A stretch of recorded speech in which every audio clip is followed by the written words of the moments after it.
Hello. Today is Thursday, the 16th of April. Wow. How many weeks in are we now? Let's not kind of concentrate on the date or the time, but it is a Thursday, and Thursday means that traditionally, in usual times, this is a non work day. And a non work day may be an admin free day. But with these lives on weekdays, then the boundaries begin to blur a bit for me.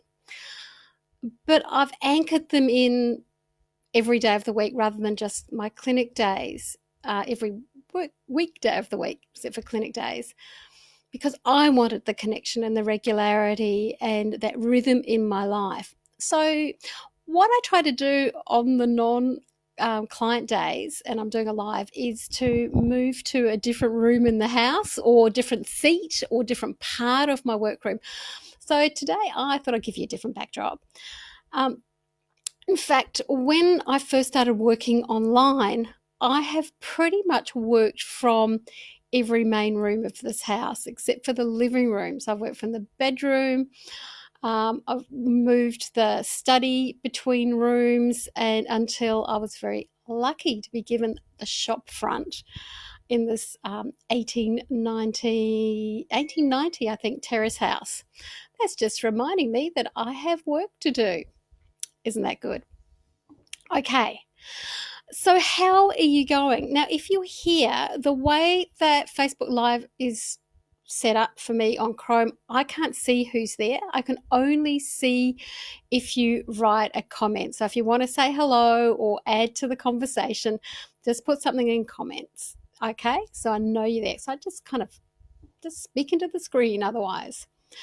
But today I want to touch on, and I would like to hear from you too, about how is lockdown impacting your relationships, or if you're not in a relationship, how's this impacting your social life as well? It was really funny when I first spoke to a good friend of mine whose partner had been working overseas. He'd come home and they were both working from home. And I kind of said, do you guys need a safe word? And he said, well, let's not talk about our sex life. But it was said, do you need a safe word when you're not used to being around each other all the time at the moment? Do you need a safe word that says, I just need a bit of space right now? Do I need to say marshmallow Easter egg or, or turtle occasionally? So you don't go down that pathway of having an argument when it's just because you're a bit cooped up, or when you're feeling a bit tender. Do you need to, is there something you can say that basically says, I'm feeling tender, I'm feeling really reactive right now, I don't need advice, I just need a hug, or I just need you to cook dinner without being asked? All the rules change. So if you are not an essential worker who is working outside of the home, how are you adapting to being at home together? Maybe with kids, maybe without kids. Has this had flow on effects to other parts of your relationship? Are you becoming more tolerant or less tolerant as time goes on? What are you doing to help extend your patience? I always come back to mindfulness here because usually it's us reacting that causes the problems. So if you're struggling with tolerance and struggling with your patience right now, all I want you to do is the next time you bite, next time you react, try to take a deep breath and say, what's going on in my body right now? Where am I feeling this? Is this about me? Is it about them? So is it me? So be aware that you might be triggered by something in your past, and your partner or housemate, even, these are different types of relationships, are pushing your buttons. Can you be curious to find out what of your buttons is being pushed? So rather than going down a rabbit hole of past memories, just to say, oh, Dad, Oh, mum, this reminds me of teacher. So give that a go next time. If you're in an intimate relationship, maybe you also want to consider finding a way to have date night. Now, lockdown's very different in different parts of the world here and even parts of the country in Australia. Here in Sydney, we can't go to the park and have a picnic. All we can do is have a walk. So maybe date night becomes a variety of options. Maybe it's a before or after dinner walk, depending on how dark it is and how safe it is in your area together. Where also, too, you might want to have a moratorium on what you can talk about during that walk. Maybe it's about just walking and being present, checking in with your day, trying not to go to too many broken records together. You or your partner might be really blamey of other people or other situations or even the politics, to say, okay, how about we just kind of talk about what we're grateful for today. We mentioned gratitude earlier in the week. Maybe it's a gratitude walk.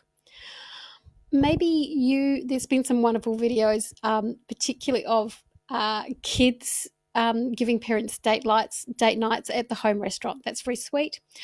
But if it's just both of you and you're in somewhere like Australia when you can get takeaways, maybe you want to support a local restaurant and a local restaurant that does their own delivery, not going through those delivery apps, so that the restaurant actually doesn't lose 30-40% sometimes of or more of the price that you're paying.